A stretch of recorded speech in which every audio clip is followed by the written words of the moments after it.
Malam pemirsa, selamat berjumpa dalam Tokoh Kita. Siapakah tokoh kita malam ini? Kita beruntung malam ini kita kedatangan tamu seorang ekonom, politisi juga, mantan Menteri Keuangan, Menteri Koordinator Perekonomian, dan sekarang Komisaris Utama Bank BNI. Selamat malam ini Pak Rizal Ramli. Selamat malam. Iya, dan saya juga ditemani oleh pakar komunikasi politik kita, Effendi Ghazali. Selamat malam. Malam, iya. Malam Bang RR. Bang RR ya? Iya. Kayaknya kesulitan ini. Iya, iya. Kami sebetulnya sama-sama punya kesulitan mengucapkan R, tapi yang double Bang RR. Double R aja ya. Terbaru Komisaris Utama BNI ini, selamat ini ya, Rizal. Ya, terima kasih. Saya sudah mengucapkan selamat. Oh, sudah ya, begitu. Sebelum kita ngobrol lebih jauh ini, kita simak dulu tayangan berikut ini, pemirsa.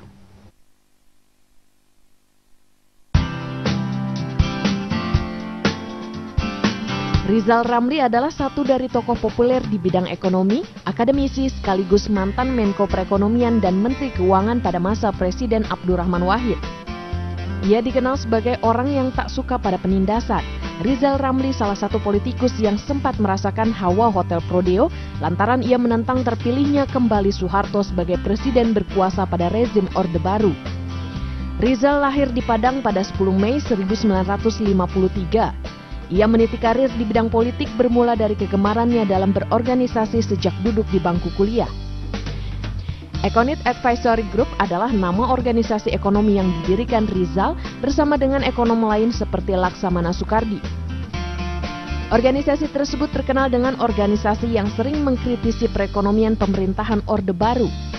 Saat Gus Dur menjabat sebagai presiden menggantikan B.J. Habibie, lulusan Boston University ini lantas ditunjuk sebagai Menteri Koordinator Bidang Perekonomian selama hampir 1 tahun sebelum akhirnya diserahi tanggung jawab sebagai Menteri Keuangan menggantikan Priyadi Prapto Suharyo. Saat menjabat sebagai Menteri Perekonomian, Rizal juga menduduki jabatan penting di beberapa perusahaan. Kinerjanya dinilai menguntungkan banyak pihak, lantaran geliat semangatnya mampu mempengaruhi pemasukan devisa negara. Rizal pernah membuat nilai ekspor Indonesia naik hingga mencapai 27%. Tak hanya itu, saat menjadi kepala Bulog, ia juga berhasil memberikan terobosan baru yang seketika mendongkrak nilai perekonomian Bulog, membuat Bulog menjadi sebuah instansi yang lebih transparan dan akuntabel. Misalnya dengan penghapusan rekening off budget menjadi on budget yang mengakibatkan angka surplus yang cukup tinggi bagi Bulog. Jelas saja, itu merupakan suatu prestasi setelah krisis moneter yang melanda Indonesia pada 1998. Sebagai seorang ekonom alumni Boston University, ia juga memiliki jaringan pergaulan internasional. Rizal Ramli adalah salah satu ahli ekonomi Indonesia yang dipercaya menjadi penasehat ekonomi PBB bersama ekonom internasional lainnya.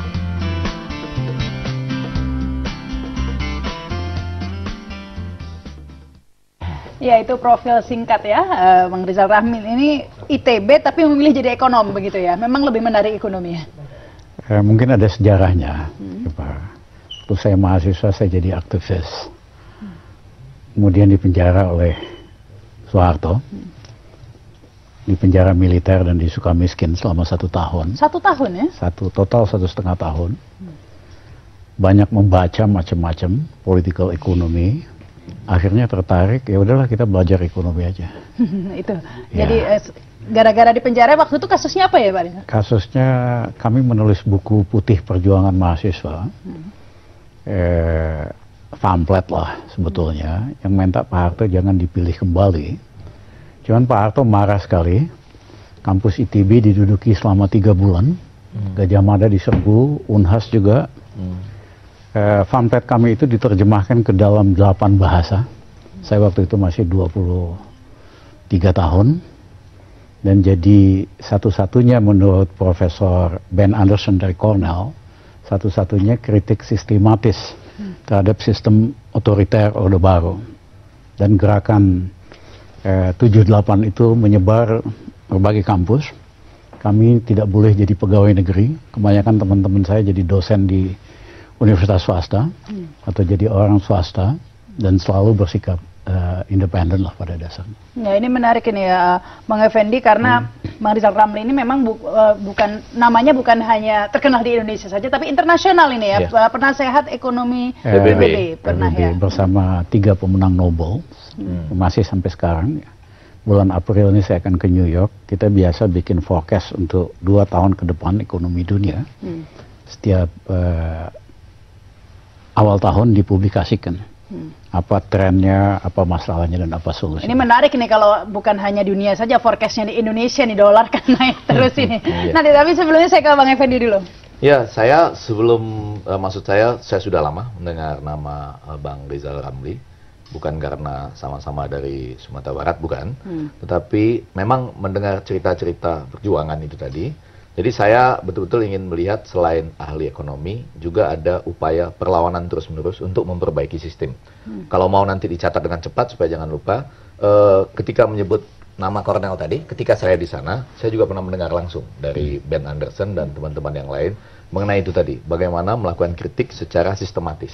Jadi bukan ujuk-ujuk atau setengah mateng, tapi agak sampai mateng, terus kemudian berlanjut dengan, mohon maaf ya, demo-demo yang cukup besar pada masa itu. Lalu yang kedua, sampai saat ini saya harus mencatat dengan segera bahwa termasuk salah satu orang yang berani menantang melawan Freeport di level internasional.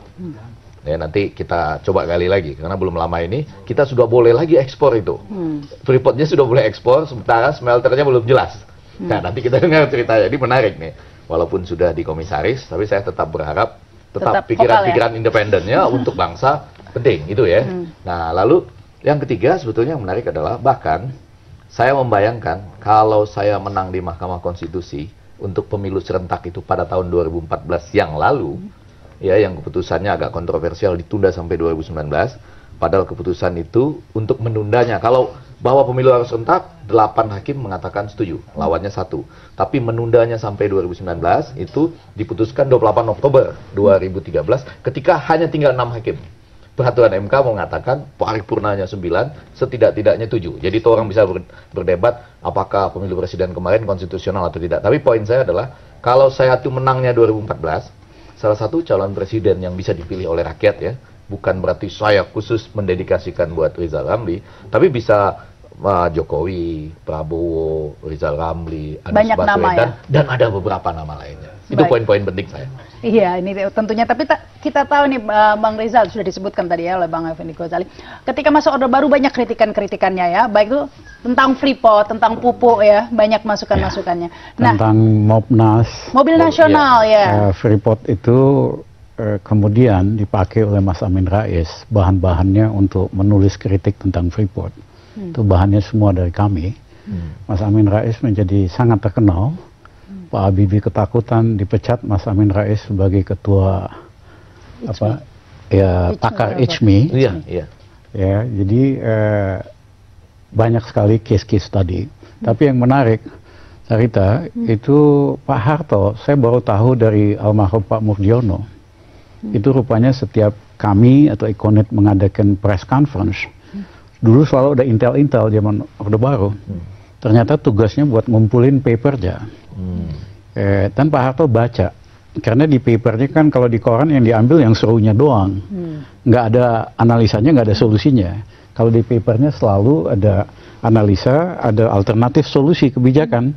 Nah, ternyata sama Pak Harto dipakai sebagai second opinion terhadap menteri-menterinya. Jadi dipertimbangkan juga ini kritikannya. Ada manfaatnya juga ternyata, didengar juga begitu. Tapi kalau dulu mengkritik tentang Freeport, ini setelah berapa tahun berlalu, sekarang bagaimana perkembangannya? Isu-isu yang dikritik itu misalnya mobil nasional, Freeport, pupuk. Kalau menurut Anda sekarang di era presiden sekarang ini ada kemajuan tidak? Mobil nasional sudah ada kan? SMK. Betul kan? Sudah ditetapkan loh sebagai mobil nasional, cikal bakal mobil nasional. Mungkin masih cikal tapi bakal lah kayak gitu. Cikal bakal mangkal. Enggak, bukan cikal bakal. Jadi artinya ini mungkin ada pertimbangan dari. Silakan ini Bang Effendi. Ya memang total penjualan mobil di Indonesia kan udah sangat tinggi, di atas 1 juta. Sudah pantas kalau kita ada mobil nasional. Tetapi bukan model seperti zaman Soeharto dulu, di mana cuma import mobil jadi dari Korea, ganti merek Timor. Oplosan ya? Oplosan. Tapi sekarang menurut saya momentumnya sudah tiba, karena industri spare part sama komponen di Indonesia juga sudah banyak. Dan kita harus dorong untuk ada mobil nasional, belum tentu dengan Proton. Kalau saya sih ada alternatif yang lebih baik. Ya. Seperti apa itu? Ya, yang paling besar di Indonesia kan Toyota. kita harus kerjasama strategis dengan Toyota untuk membangun mobil nasional. Pasar Indonesia sudah sangat besar untuk memungkinkan itu. Iya. Terus kalau tentang Freeport ini, menarik ini. Kalau saya benar-benar mau dengar nih, soalnya sudah terlanjur boleh ekspor lagi, sementara smelter belum terbangun jelas ya. Kalau Freeport sih nyaris tidak ada kemajuan yang berarti. Padahal waktu kami sebagai Menko, Jim Moffett minta ketemu, kita ingin renegosiasi. Dia katakan pada waktu itu, lucu sih, ada pertemuan di New York, dia nggak diundang, tiba-tiba kemudian dia jadi sponsor makan malam bisnis Indonesia Amerika, dia udah duduk di samping saya. Ya kan, pengusaha lah. Dia bilang dia ingin negosiasi, karena kalau apa yang Anda tulis dulu waktu di Econet, Anda umumkan lagi sebagai Menko, maka saya bisa masuk penjara. Itu Jim Moffett yang bilang gitu ya? Karena memang dia menyogok Menteri Indonesia pada waktu itu, kasih saham kosong. Akhirnya kita setuju untuk negosiasi. Dia datang ke Indonesia, saya ketua tim negosiasi, ada Pak Purnomo, ada Pak Alwi Shihab, dan lain-lain. Sebelum kita bicara, dia udah kasih proposal sekitar 5 halaman. Pada dasarnya dia mau bersedia membayar kompensasi sekitar $3 miliar atau dirupiahkan pada waktu itu, plus negosiasi soal royalti dan lain-lain. Tapi minta sejarah masa lalu dilupakan. Kemudian saya minta teman saya, Dr. Arif Ariman almarhum, untuk presentasi bagaimana Freeport itu operasinya sangat menguntungkan. Karena kalau Freeport Indonesia itu hanya tukang gali, dapat sekian $sekian per ton, tapi sarinya, dagingnya disedot oleh Freeport McMoran yang di-listed di New York Stock Exchange. Pada dasarnya saya katakan, kalau lihat ini, keuntungan kamu dari Indonesia luar biasa. Saya tidak baru bersedia negosiasi, kalau kita sepakat kompensasinya $5 miliar, dan saya hanya dari 3 jadi 5, dan saya hanya akan pakai untuk meningkatkan kesejahteraan ekonomi rakyat di Papua. Dan kita negosiasi soal royalti yang sangat rendah, dan kita negosiasi soal limbah, ongkos membenahi limbah. Lingkungan ya. Pada dasarnya dia setuju, ya kan? Tapi harus bicara dengan board yang lain di Colorado atau di Denver. Dia ke sana 2,5 bulan, kemudian pemerintah Gus Dur jatuh. Saya titip sama pemerintahan yang baru, ini sedikit lagi negosiasinya, ya Freeport pasti nyerah. Nah, saya memang aneh, kok sejak itu tuh nggak ada negosiasi yang berarti sama sekali. Ada apa gitu? Tapi ada Pak Purnomo yang masih di kabinetnya. Ada pada SBY. waktu itu ya. Pada waktu itu sama-sama ya? Sama salah satu anggota. Jadi mandek itu?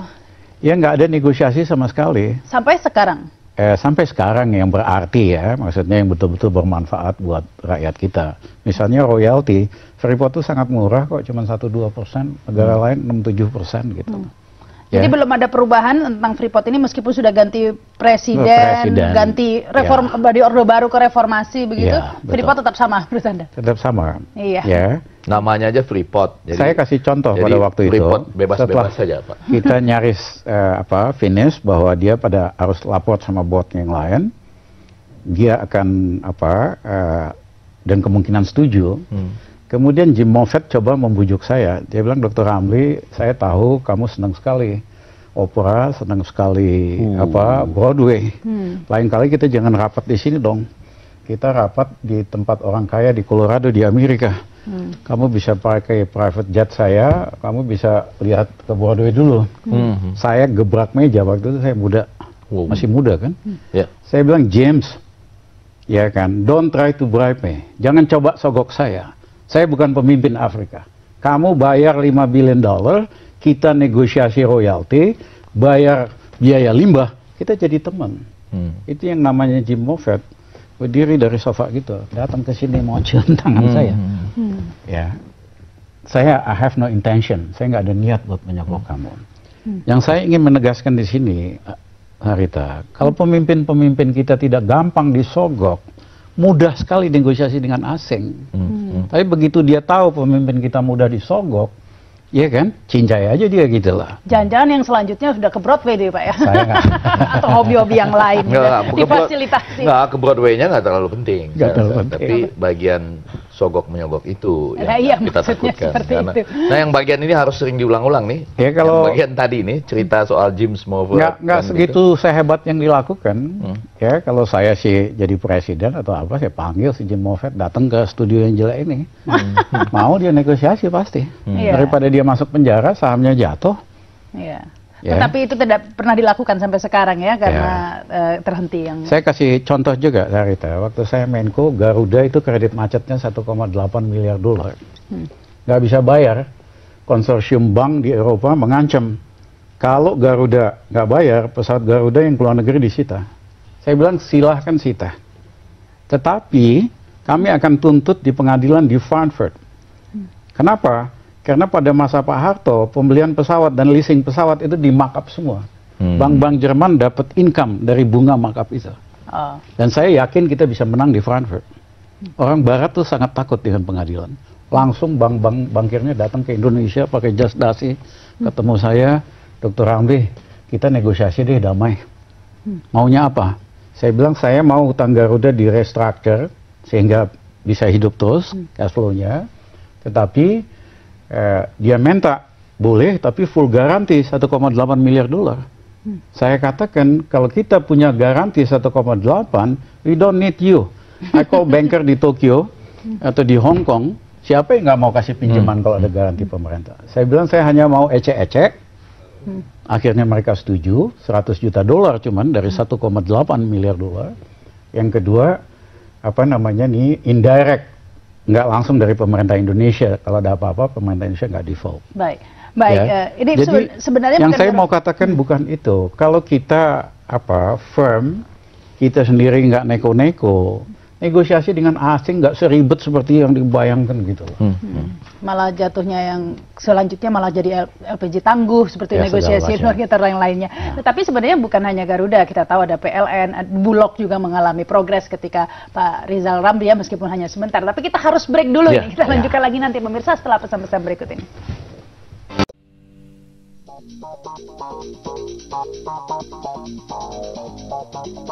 Rapat umum pemegang saham BNI menunjuk ekonom senior Rizal Ramli menjadi komisaris utama BNI. Bersama Ahmad Baikuni sebagai direktur utama, mereka berduet memimpin bank plat merah tersebut. Saat RUPS berlangsung, Rizal Ramli justru tengah keliling Inggris dan sejumlah negara Eropa memberikan serangkaian kuliah dan ceramah di berbagai forum.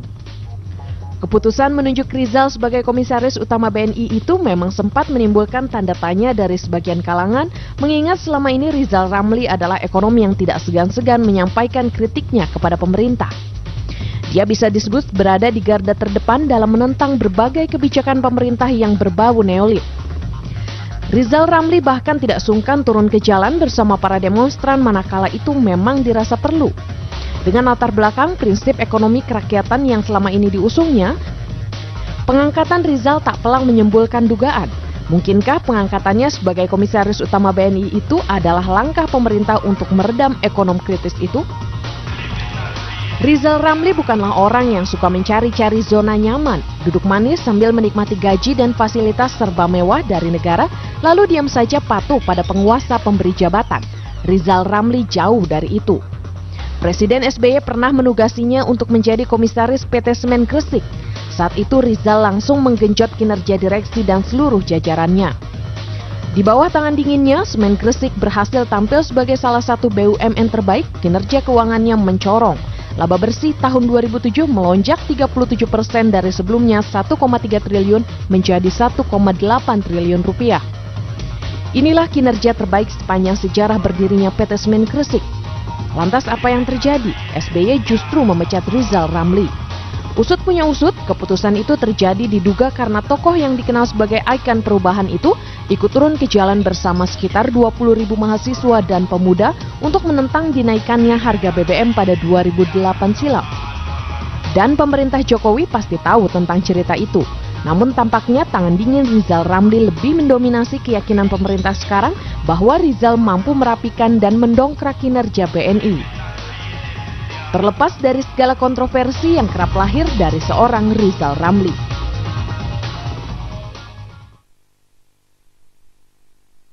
Ada yang menyoroti jangan-jangan ini jabatan ini hadiah supaya tidak terlalu vokal begitu. Tapi kalau Pak Rizal Ramli mengomentari tentang jabatan yang diberi ini Komisaris BNI. Saya Rita, waktu ke kabinet terakhir Pak Harto, saya diundang ketemu Pak Harto karena mungkin akan dicalonkan jadi menteri. Saya menolak, nggak mau ketemu. Waktu Habibie saya dikasih waktu sampai jam 6 sore, didukung oleh Amin Rais dan lain-lain supaya jadi menteri, saya nggak datang. Alasannya mengapa waktu itu, Pak? Karena saya nganggap Pak Habibie masih kepanjangan dari Pak Harto. Saya kan dari dulu kritis terhadap Pak Harto. Waktu Gus Dur mula-mula panggil saya, Rizal, kamu saya angkat jadi ketua KPK. Gus, terima kasih. Tapi biasanya ketua KPK buat yang udah 60 tahunan, Gus. Saya masih 47 waktu itu. Ini ya Gus, Gus Dur telepon saya kalau saya udah 60 tahun. Ya, kalau Rizal Ramli gila jabatan 47 tahun jadi ketua KPK, itu setaraf dengan presiden ketua DPR. Kemudian saya tolak, Gus Dur panggil saya lagi, Rizal, kamu saya angkat jadi dubes Amerika. Bilang, enggak lah Gus, Gus kayak Belanda aja ya Bang. Kenapa? Kalau yang kritis-kritis dikirim ke luar negeri, tugasnya cuma mau minum wine doang gitu. Terima kasih. Nah, akhirnya ketiga dia panggil Rizal Bulog. Ini kamu urus petani supaya seneng, kamu urus supaya harga nggak naik, baru saya terima. Itu pun dengan syarat, Gus hanya 1 tahun doang loh. Saya beresin, saya rapiin, nanti kalau udah saya mundur. Karena saya waktu itu termasuk ekonom ya paling top, paling mahal di Indonesia. Mau berkarya lagi begitu. Jadi memang waktunya 1 tahun saja ya waktu itu. Tapi belakangan di tengah jalan Gus Dur panggil saya, Rizal kamu jadi Menko ya. Udah. Seterusnya kemudian jadi Menteri Keuangan dan sebagainya. SBY pun kan nawarin saya jadi Menteri Perindustrian, saya tolak. Ya. Tapi kalau Komisaris BNI ini kenapa bersedia nih? Saya melihat Bank BNI ini kan bank yang sejarahnya tua, tradisinya bagus. Dulu bank yang menonjol, prestasi 5 tahun terakhir lumayan. Tapi kalau dibandingkan dengan BRI, ketinggalan. Itu Pak Sofyan Basir ya, itu bagus sekali. 10 tahun yang lalu asetnya BRI aja 1/3 dari Mandiri. 10 tahun ngelewatin Mandiri. Ya, jadi saya juga punya challenge. BNI harus lebih baik dalam 2 tahun ini. Kita harus masuk jadi bank nomor 3. Kita kalah selama ini dengan BCA gitu. Jadi kita harus perbaiki dalam 2 tahun.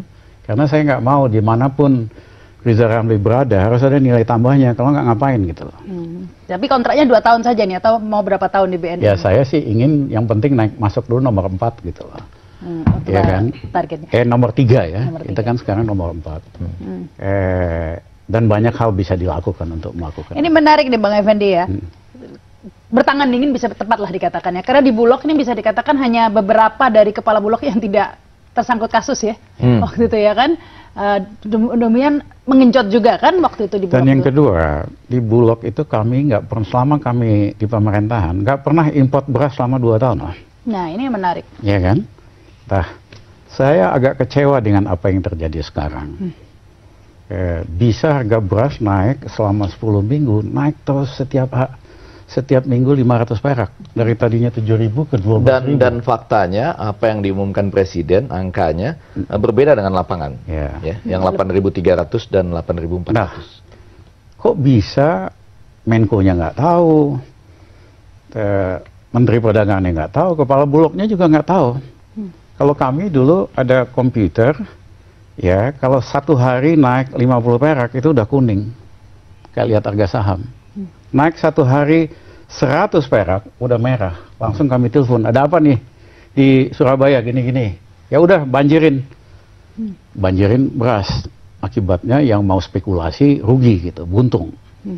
Nah, yang sekarang nggak lakukan itu, bisa 10 minggu harga beras naik. Untung Pak Jokowi akhirnya rapat dan sebagainya, ngambil tindakan. Kalau nggak bisa jatuh lah gara-gara beras begini. Ya. Yang menarik juga ini. Kemudian panen raya. Ini kan panen raya. Harusnya Bulog mengumumkan panen raya ini mau beli 2 juta ton gabah dari petani ya. Otomatis harga naik, petani diuntungkan. Dan dilakukan biasanya kalau 2 juta bagi-bagilah, Jawa Timur berapa, Jawa Barat ini berapa. Ya, itu petani ketolong. Sekarang harga gabah yang dijual petani 1.000 perak di bawah harga penentuan pemerintah. Artinya apa? Harga naik petani kagak untung, panen raya malah petani buntung. Harga gabah katanya sudah dinaikkan, Pak. Yang penting bukan harga dinaikin, harga di lapangan tuh berapa gitu. Seperti apa ini mungkin yang Pak? saya sampaikan tadi. Yang saya ingin katakan, ini sensitif sekali. Pak Harto tuh jatuh, ingat nggak? Awal 98 nggak ada beras di pasar-pasar, supermarket. Bung Karno jatuh karena itu. Tapi ini jadi kalau satu pemerintahan tidak mampu ngurus beras aja, wah jangan ngomongin gede-gede deh gitu. Ya, tapi pemerintah katanya menargetkan swasembada pangan ini dalam 2-3 tahun itu. Realistis nggak menurut Anda? 2 tahun ke depan? 2 tahun ke depan bisa, ya, tetapi kan targetnya itu dengan ekstensifikasi.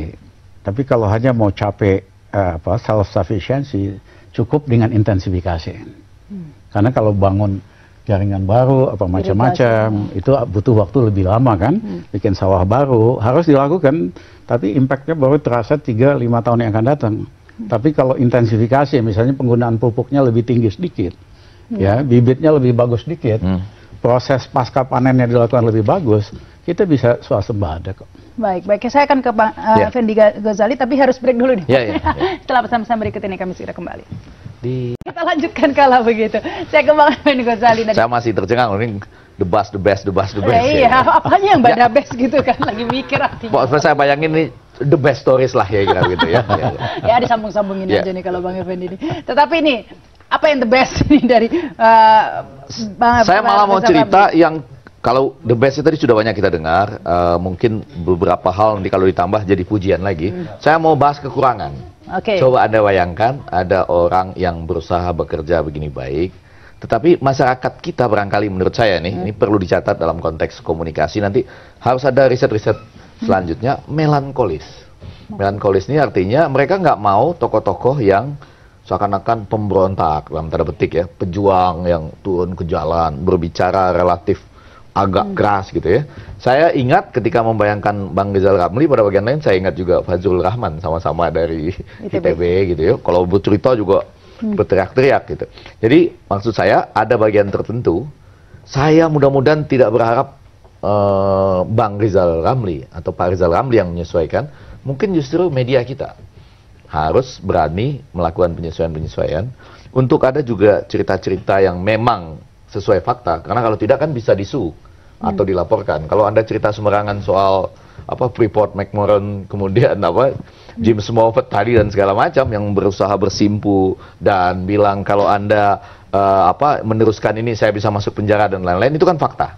Tapi mungkin bukan right time saja ya. Enggak, kan di masa itu sudah dilakukan. Tapi waktu itu kan media tidak sebebas sekarang, tidak seperti sekarang semangatnya. Bukan. Mungkin saya tambahkan. Masyarakat kita ini kan lagi doyan dengan hebohisme, sensasiisme. Yang penting pemimpin itu heboh, sensasi. Marah-marah gitu ya? Identik dengan pemimpin. Padahal itu nggak ada hubungan kepemimpinan, beda. Pemimpin itu adalah visi. Mau dibawa kemana bangsanya? Tapi bukan heboh yang berpikir radikal dan langsung gitu. Karena kalau heboh yang seperti itu, kadang-kadang orang suka takut. Itu yang saya sebut masyarakat melankolik gitu ya. Sesuai dengan konsumsi sinetron yang banyak, konsumsi cerita-cerita yang seperti itu.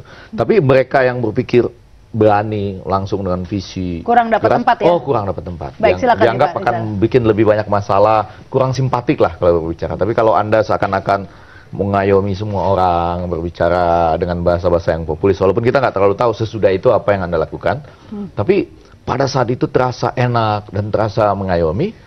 Nah itu banyak mendukungnya kira-kira gitu. Silakan ini. Lee Kuan Yew baru meninggal. Ya. Beberapa hari yang lalu. Waktu terakhir ke Indonesia dia undang saya makan siang. Saya ajukan pertanyaan, Pak Lee ini kan tidak tipikal Asia, candid, ngomong apa adanya. Iya. Apa nggak takut nggak populer? Apa nggak takut nggak disenengin? Jawaban Pak Lee Kuan Yew adalah, saya tahu tindakan-tindakan saya nggak populer, tapi setelah dilakukan, rakyat Singapura baru menghargai bahwa saya berbuat sesuatu buat. Nah, kalau kita lihat di Asia, pemimpin-pemimpin Asia yang hebat, yang bisa mengangkat negaranya dari negara miskin jadi negara maju, itu sama, semua rata-rata candid, Lee Kuan Yew, Mahathir, Deng Xiaoping, Zhu Rongji, ngomong apa adanya, supaya rakyat jelas masalahnya apa. Nah, tetapi memang berapa tahun terakhir ini, kita ini yang penting sensasi, yang penting heboh. Ya, ada teman saya yang saya seneng, wali kota.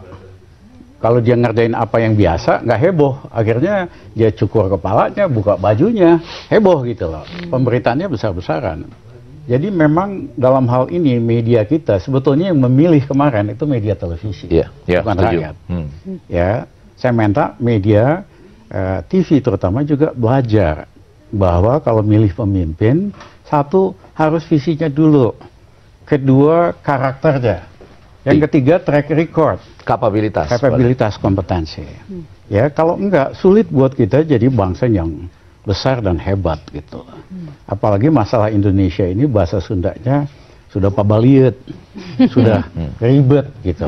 Harus ada terobosan-terobosan untuk menyelesaikan. Tapi zaman Pak Rizal Ramli ini memang Pak Effendi, media belum begitu berperan begitu ya. Tapi sudah cukup panjang loh ini, bukan hanya pada zaman Orde Baru, ada zaman reformasi yang panjang, ada zaman kebebasan segala-galanya di dalam media. Berarti tapi dua hal. Apa yang saya asumsikan tadi benar, berarti ya, dirasakan juga oleh Bang Rizal Ramli dan kita semua.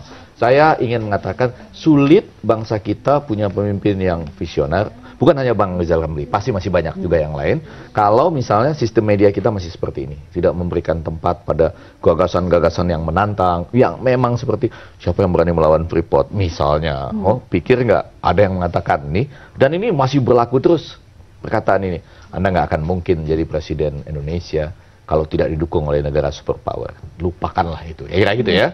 Nah, padahal ini kalimatnya sudah menantang-menantang dari awal dalam lobby-lobby tertentu. Nah, itulah makanya nggak akan jadi nanti. Nah, tapi sampai kapan bangsa kita harus begitu terus? Pada bagian lain, di samping itu, mungkin taraf pendidikan. Ini juga penting, pendidikan suatu bangsa. Maksud saya begini, ada suatu bangsa dengan taraf pendidikan yang cukup baik, dikerasin, lalu mereka mulai merasakan hasilnya, kesananya mereka mulai membuka diri. Sehingga hiduplah gagasan-gagasan Pak Lee Kuan Yew dan lain sebagainya. Mungkin pertamanya seakan-akan... Kalau di Indonesia sekarang taraf apa ini? Sarita, saya mau kasih contoh. Waktu saya Menko, PLN datang direksinya. Lapor, Pak, kita udah bangkrut, modal kita minus 9 triliun, aset kita hanya 50 triliun. Solusinya apa? Ya suntikin modal pemerintah. Saya bilang saya setuju, tapi saudara mundur semua. Enak banget jadi direksi BUMN. Ngutang puluhan triliun, begitu nggak mampu bayar, suntikan pemerintah subsidi. Saya nggak mau begitu. Saya minta dilakukan revaluasi aset. Kita revaluasi karena banyak bangunan tanah masih harga lama. Asetnya naik dari 50 triliun ke 200 triliun. Lebih dari 4 kali. Selisih dari aset saya masukin ke modal. Sehingga modalnya dari negatif minus 9 jadi 103 triliun. Belum pernah dalam sejarah Indonesia nyelamatin BUMN tanpa uang. Tanpa suntikan dana. Tanpa suntikan dana. Ya, itu salah satu terobosan Pak Rizal. Kalau sekarang kita lakukan, saya sih ingin kita evaluasi seluruh aset BUMN kita. Asetnya akan naik sekarang sekitar 1.000 triliun menjadi sekitar 3.000 triliun minimal. 3.000 triliun. Ya. Nah, itu kita masukkan ke modal, maka paling tidak punya borrowing capacity, modal tambahan, itu sekitar 1 triliun US dollar. Mau bangun apa sih? Mau bangun jalan tol, mau bangun kereta api seluruh Indonesia, mau nambah sawah. Nah, itu kenapa nggak dilakukan ini, Pak Rizal? Ya nggak, banyak yang berpikir terobosan. Berpikirnya itu biasa-biasa aja. Padahal masalah kita ini udah terlalu pabaliut. Nggak bisa menyelesaikan masalah dengan cara konvensional karena udah terlalu ribet gitu. Iya. Nah, tapi kalau kita belajar, Sarita, Cina gedenya dengan apa sih? Salah satu itu dengan BUMN yang jadi mesin selain swastanya ya. Nah, ini kita juga kalau kita lakukan, kita nggak terlalu tergantung dengan pinjaman luar negeri, lain-lain. Iya, baik, karena selain PLN juga Telkom dan Indosat ini juga merasakan terobosan tentang adanya Pak Rizal Ramli ya. Ya memang pada waktu itu kita butuh uang. Cara paling gampang kan jual saham Indosat, jual saham Telkom. Tapi saya nggak mau karena Rizal Ramli tukang ngeritik. Ya, nggak setuju BUMN yang bagus dijual dengan murah. Akhirnya saya cari akal, saya kumpulkan Menteri Perhubungan sama direksi Indosat Telkom. Mari kita pisahkan, di bawahnya itu ada puluhan anak perusahaan yang saling dimiliki, saling dimanage oleh Telkom Indosat. Kita pisahkan supaya ada kompetisi yang real antara dua perusahaan telekomunikasi yang menguntungkan konsumen. Pada saat yang bersamaan, pemerintah bisa dapat uang. Karena anak perusahaan ini harus direvaluasi, ada pajak terhadap revaluasi, pada saham dipisahkan, ada pajak transaksi. Saudara-saudara, kita dapat uang 4,5 triliun tanpa menjual selembar saham Indosat sama Telkom. Nah ini kan terobosan-terobosan. Meskipun akhirnya dijual juga ya. Oh yang menjual Saudara Laksamana. Setelah kami nggak jadi menteri, ya kan, dia jual. Dapat macam-macam dah dia. Gitu. Semua boleh ya? Modal asing berapa persen pun boleh ya? Baik, kita harus break nih. Masih ada satu segmen lagi di pemirsa. Menarik sekali perbincangan ini. Tetaplah bersama kami. Ya. Anda kembali bersama kami dalam Tokoh Kita ini. Sudah tidak sabar ingin tanya ini, kalau biasanya kan banyak mengkritik ya di zaman Orde Baru. Kalau kritikan terhadap pemerintah sekarang ini menurut Pak Rizal, apakah masih neolib atau bagaimana ini? Di sekitar Jokowi kebanyakan memang neolib lah pejabatnya. Apa sih neolib? Sepenuhnya menyerahkan kepada mekanisme pasar. Padahal ekonomi kita, konstitusi kita mengatakan untuk hal-hal yang menyangkut kebutuhan rakyat tidak bisa diserahkan kepada mekanisme pasar. Karena rakyat nggak mampu ya membeli pada mekanisme pasar. Saya kasih contoh, waktu saya di Bulog, saya memulai menciptakan program beras untuk rakyat miskin. Karena memang ada sebagian besar rakyat kita di bawah yang nggak mampu beli pada pasar. Ya. Sekarang malah nggak ada ya? Karena mau dihapus, mau diganti dengan kartu ATM. Ini yang ngonsep ini pinter-pinter, tapi nggak punya pengalaman di lapangan. Bayangkan dikasih kartu di Saparua, iya kan? Ke banknya aja susah, nyari cash, berasnya lagi gitu loh. Ya, nah saya ingin pemerintahan Jokowi, dan saya udah umumkan di koran, jangan hapuslah program beras miskin ini. Di lapangan itu betul-betul sampai di bawah, karena yang membaginya bukan kepala desa, tapi kepala dukuh. Ya, di beberapa kota, Jakarta, Surabaya, memang banyak permainan. Bukan dikasih ke rakyat miskin, didagangin lagi. Itunya aja dibenahi, jangan sistemnya gitu loh. Nah, kebanyakan apa yang dilakukan adalah bisanya naikin harga doang. Naikin harga ini, naikin harga itu. Semuanya naik sekarang ini malah ya. Dolar nih juga nanti selanjutnya nih. Nah, pertanyaannya, rakyat nggak happy. Kok pemerintah ini bisanya cuma naikin harga? Yang kedua, Indonesia semakin tidak kompetitif di ASEAN. Apa sih artinya, kompetitif, siap menghadapi masyarakat? Pada dasarnya barang ASEAN kita lebih murah apa enggak gitu. Nah kalau pemerintah pejabatnya bisanya cuma naikin harga, nggak mungkin Indonesia kompetitif di ASEAN. Saya pernah jadi preskom semen Gresik. Begitu saya masuk, saya minta biaya memproduksi semen turun $10 per ton. Pada protes direksi, nggak mungkin Pak, inflasi aja 7%. Saya bilang mohon maaf, jangan ajarin Rizal Ramli soal inflasi. Dia itu salah satu ekonom top lah di Indonesia. Ya, sederhana kok. Semua pemasok BUMN itu KKN. Suruh turunin harga, kalau enggak ganti pemasoknya, banyak yang ngantri. Yang kedua saya kaget, kok bisa kita bekerja pabriknya hanya 250 hari di seluruh dunia itu 330 hari. Saya mau tambah 50 hari. Nggak bisa Pak, kita banyak mesin rusak. Ganti semua spare part komponen. Karena biaya yang ganti spare part komponen nggak ada apa-apa dibandingkan tambahan produksi setiap tahun 3,2 juta ton. Begitu kita lakukan ini, untungnya semen Gresik tadinya 400 miliar. Tahun pertama naik 1,8, 1,2, 1,8 sampai terakhir 3,2 triliun. Kita banyak uang sekali. Ya, sehingga akhirnya bisa bangun pabrik di mana Tonasa, di Padang, di Gresik. Nah, ini BUMN yang dibenahin banyak sekali. Tapi saya aneh nggak ada fokus pada pengurangan biaya. Yang ada cuman bisanya naikin harga gitu lah. Nah ini rakyat nggak terima dan Indonesia nggak bakal kompetitif. Iya. Semen Gresik tadinya masuk 20 BUMN paling besar aja enggak. Dalam berapa 2 tahun lebih masuk 7 paling besar. Sekarang bisa beli pabrik semen di Thailand. Nah bayangkan kalau kita benahi BUMN ini. Nah ini. Iya kan? Banyak hal bisa dilakukan. Iya. Baik, mungkin ditambahkan ini Pak Effendi. Iya, yang ingin saya tambahkan adalah pertama, saya pasti bukan ahli ekonomi ya. Jadi kalau saya agak banyak mengangguk-angguk, terutama karena saya berpikir, kok gagasan-gagasan seperti ini nggak muncul tuh, kan bidang saya komunikasi politik. Pada saat kompetisi calon presiden kemarin. Debat yang muncul di televisi. Muncul budgetnya.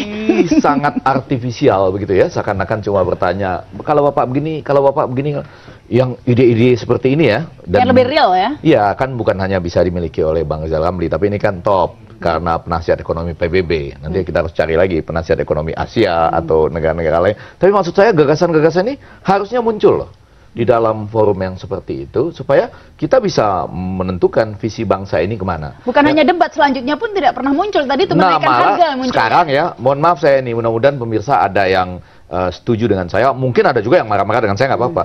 Tapi saya kok merasa pemilihan menteri yang kemarin agak lebih besar kelirunya setelah saya mendengar malam ini. Sebelumnya saya sudah merasa agak keliru, tapi kalau sekarang ini agak lebih besar kelirunya gitu ya, karena maksud saya yang ini kan mestinya real bisa dilakukan, kalau nggak tantang gagasan-gagasan seperti itu. Nah, tapi yang ketiga, kalau tadi kita mau berbicara bahwa yang penting heboh, sebetulnya itu heboh dan populis lah, kira-kira gitu ya. Heboh dan melankolis kalau di Indonesia ditambahin sedikit. Nah, heboh tadi akan segera terjadi. Kalau begini, maksud saya, ini kan Bang Rizal Ramli tertuliskan sekarang kan Komisaris Utama BNI. Nah, ini jadi tantangan bagi pemerintah ini untuk menyaksikan seorang Komisaris Utama BNI, tapi terus independen berpikir seperti ini. Ya kan? Ini apakah tetap akan dipertahankan sebagai komisaris utama? Masih tetap akan mengkritik pemerintah? Oh enggak, malam ini sudah terbukti nih. Malam ini sudah terbukti ya, bahwa menurut saya orang yang independen itu tetap akan berpikir, berlaku dan memperjuangkan visi yang besar untuk bangsa. Ya, walaupun di sana-sini orang bilang, wah ini terlalu dipuji atau apapun lah ya. Kan belum pernah bisa begini-begini dan segala macam. Tapi di lapangan ceritanya sudah komplit tadi ya. Nah ini juga tantangan. Ya, saya ingin sedikit koreksi. Saya kritik kalau garis kebijakannya itu neoliberal. Saya kritik kalau garis kebijakannya tidak berpihak pada kepentingan rakyat. Begitu sama pro rakyat kita puji kok. Misalnya SBY pada waktu itu membubarkan CGI. Ya. Saya puji di TV, di koran. Konsorsium karena ini bertentangan. Karena CGI itu kayak neokolonialisme gitu lah. Jadi segala macam yang mau jajah Indonesia langsung nggak langsung saya pasti lawan. Saya nggak peduli pemerintahnya siapa. Yang pasti nggak takut kehilangan jabatan ya Pak ya? Nggak, karena kita setia kepada Republik Indonesia, bukan individu-individu. Iya, baik. Masih ada satu segmen lagi nih ya pemirsa. Setelah pesan-pesan berikut ini kami segera kembali. Ya, Anda kembali bersama kami dalam tokoh kita ini masih dengan Pak Rizal Ramli. Kalau mau forecast ini Pak dengan kondisi seperti ini kan internasional sudah di forecast ini semua Pak Rizal. Kalau di Indonesia dengan kondisi dolar seperti ini nih Pak. Memang Pak Jokowi tidak beruntung karena dia diwariskan oleh SBY apa yang saya sering sebut sebagai quattro deficit atau 4 defisit. 1, defisit perdagangan. Biasanya kita surplus sampai 32 miliar dolar, ini negatif. Yang kedua, kita defisit transaksi berjalan, ini yang berbahaya, ini yang bikin lemah rupiah. Kemudian defisit balance of payment, neraca pembayaran. Terakhir defisit anggaran, yang diramein di media cuma ini. Padahal dari segi makroekonomik 3 ini yang bahaya. Nah, jadi dia sudah diwariskan lampu kuning oleh SBY. Pertanyaannya tentu boleh ngeritik bahwa SBY nggak becus ngurusin makroekonomi. SBY beruntung saja ketika dia berkuasa harga komoditi naik, capital inflow banyak, tapi nggak banyak yang dikerjakan. Nah tetapi kan kita pemerintah baru nggak bisa terus-menerus menyalahkan pemerintah sebelumnya. Awal-awal sih kalau di Eropa biasa 6 bulan pertama salahin deh pemerintah lama. Tapi habis itu kan kita bisa berbuat sesuatu diperbaiki mestinya seperti apa? Nah sayangnya langkah-langkah yang diambil tidak memadai untuk memperkuat nilai tukar rupiah. Ya kan, kemarin ada paket yang saya anggap semua rata-rata dampaknya jangka panjang. Ada yang jangka pendek, yaitu dikasih izin visa buat 30 negara. Itu akan meningkatkan turisme dan macam-macam. Padahal ada cara terobosan yang lain. Saya berikan contoh, pada saya saat Menko, rating satu negara itu sangat menentukan apakah nilai tukarnya jatuh atau ekonominya itu kurang investasi. Nah, biasanya rating itu dilakukan secara berkala oleh Standard Poor's and Moody's. Saya enggak, sebulan jadi Menko, kita umumkan apa yang akan kita lakukan. Saya terbang ke New York, saya minta langsung diuji rating kita. Jadi saya ngeladenin dari pagi sampai sore, ditanya kemungkinannya makroekonominya begini, apa risikonya apa. Biasanya ini dipersiapkan dulu tuh 1 bulan sebelumnya, di training dulu pejabat Indonesia buat jawab ujian ini. Saya bawa tim saya langsung, kita jawab semua pertanyaan. Saya pulang ke Indonesia, rating Republik Indonesia dinaikkan 1 tingkat. Rupiah menguat, ya kan? Dan yang kedua, inflow kapital juga naik. Jadi ada cara-cara terobosan. Sama waktu saya di Gresik, saya minta Gresik di rating, tapi saya nggak mau ratingnya sama dengan Republik Indonesia. Harus lebih tinggi, lebih baik. Akhirnya kita di rating, kita jelaskan rencana kita, ya kan?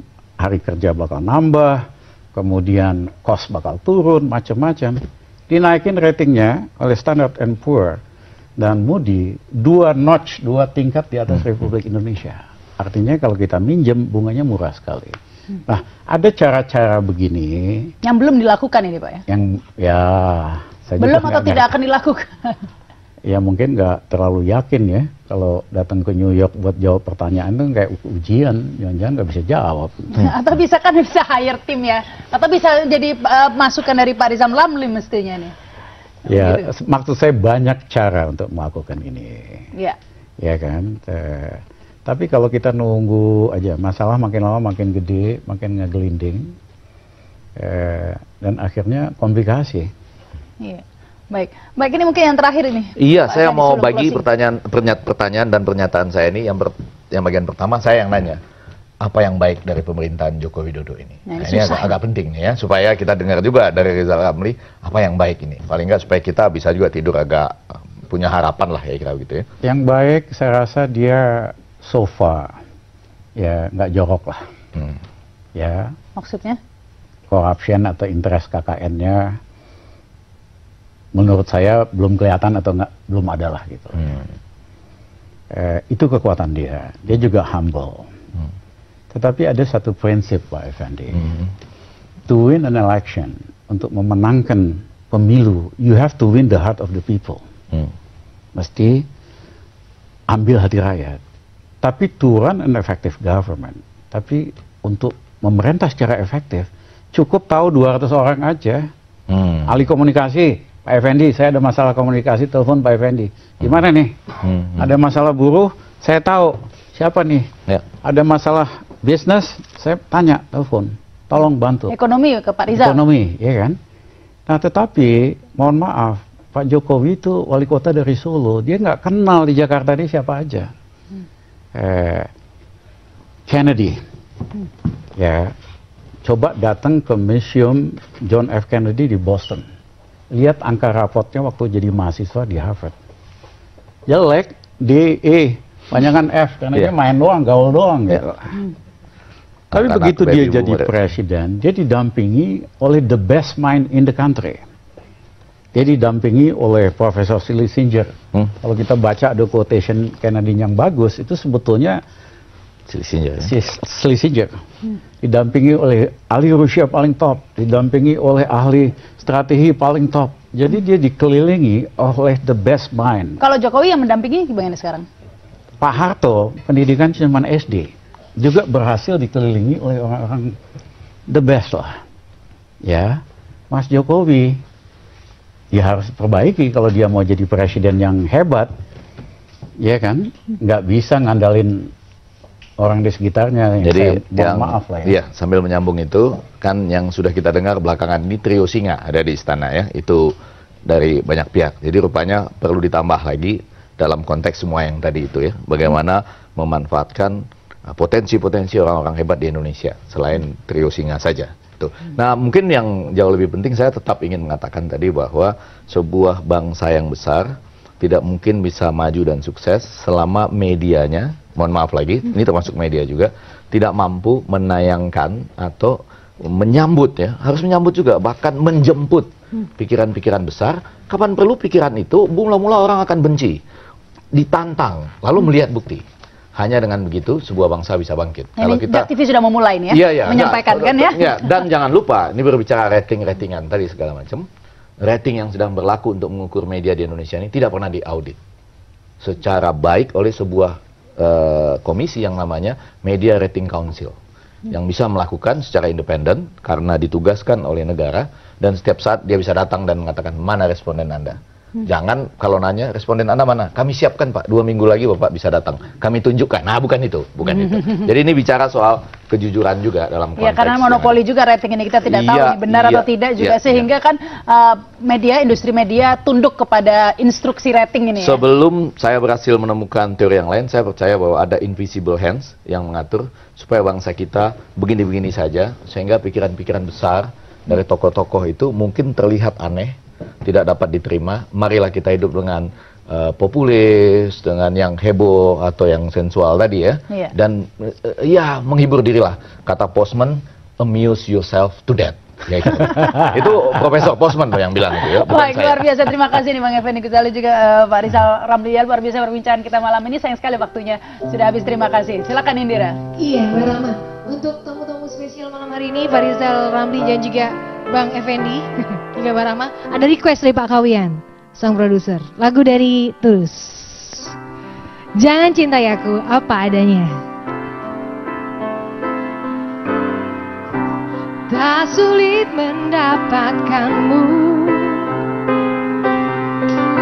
karena sejak lama kau pun mengincarku. Tak perlu lama-lama, tak perlu banyak tenaga, ini terasa mudah. Kau terima semua kurangku, kau tak pernah marah bila kau salah. Kau selalu memuji apapun hasil tanganku yang tidak jarang payah. Jangan cintai aku apa adanya, jangan tuntutlah sesuatu, biar kita jalan ke depan. Yeah.